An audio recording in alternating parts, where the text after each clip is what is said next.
the freedom to tell somebody, kiss my ass, I'm pissed off at you, and still be loved at the same time. And it was his. Yeah. Okay, guys? It is about what is it that I can put into this. Now, I know that we do a lot of support programs. All of our Save Up programs, feeding the homeless, the clothing pantry, the food pantry, the school pantry, all of that looks like we are helping the needy. That's what it appears to look like.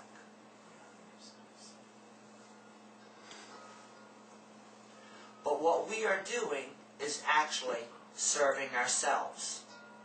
Because as we are serving ourselves, you're serving the one. Okay? Are we doing it because these people need us? Yes or no? No. No, they don't need us. They do not need us. They are not sick. They are not incomplete. They are not broken.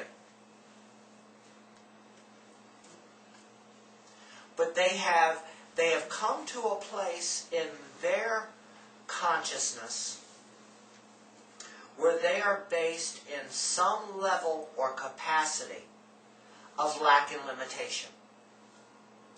Now, when a person is hungry, is it going to be really easy for them to immediately ignore that hunger and get into their consciousness? Or would it be easier for them to get into their consciousness once their bellies are full? Once their bellies are full. Once their bellies are full. That's right. But is it up to us to bring them to consciousness? Can we actually bring them to consciousness? No. No. Ina said it. We can support it, but whether they do it or not, it's none of your damn business. Okay? So, we were talking yesterday on our drive to Hiawassee, where he was saying, okay,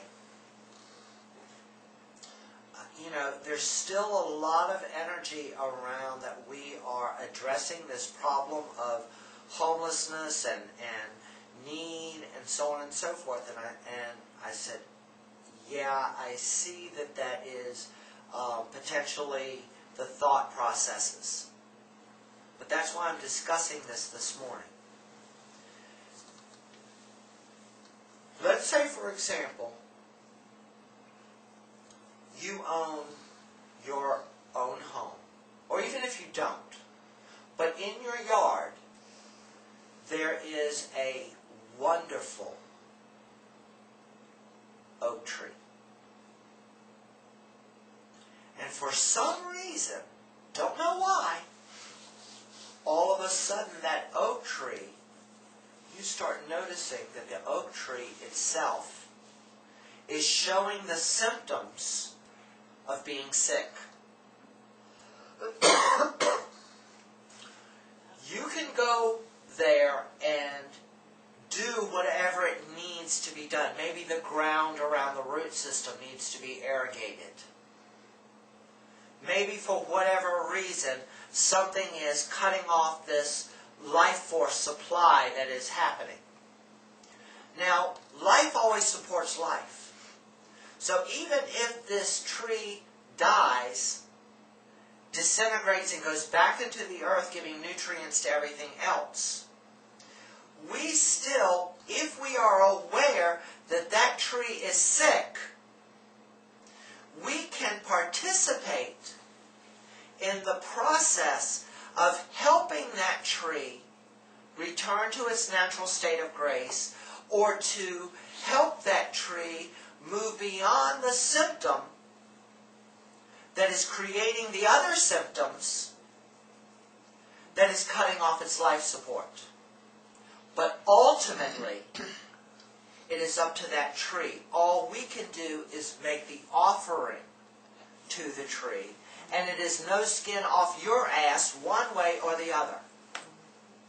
But if you go out there and start helping that tree with an attachment to outcome and to stroke your magnificent egos, you're setting yourself up for lots of suffering and moments of pure, unobliterated hell.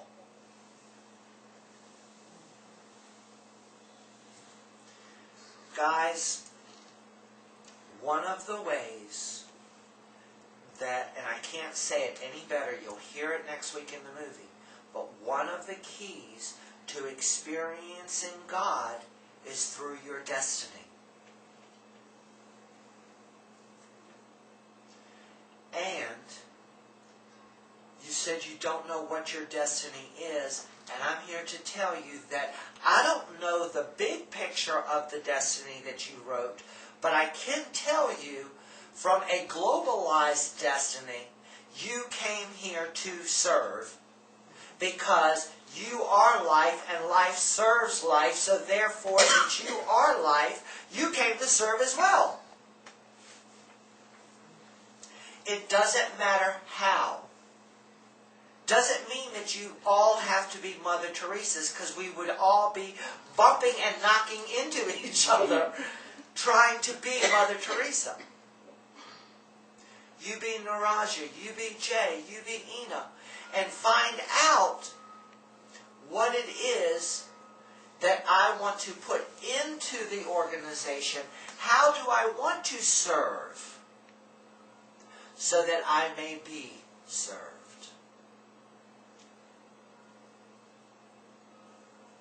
Doesn't matter how, guys. It's not about me telling you how to serve. Even though I call and say, hey, can you come do this close? It's not about me telling you how to serve. It is about you deciding yourself how you want to serve.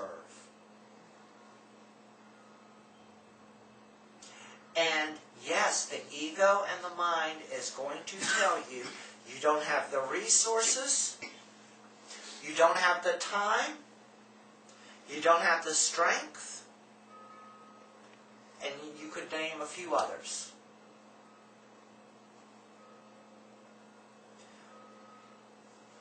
But if that is your belief system, and if the truth of the matter remains that this is a big old Xerox machine type universe, if you don't think you have the time, you're not going to have the time. If you don't think that you have the resources, you're not going to have the resources. And it's not so much about money, even though money is another form of energy, don't get me wrong, but it is about effort. And it does eventually move into an effortless effort, especially when you get it on a cellular level that yes, part of my destiny is to serve because I am being served. That's part of my destiny. How, again, is up to you to decide. But the next damn time you start bitching and complaining about life not giving you what you want, I would like for you to stop, sit on your ass, and consider, well, what have I done for life lately? We all remember that old song. What have you done for me lately? Who was that heifer? Janet Jackson. Oh, that's it.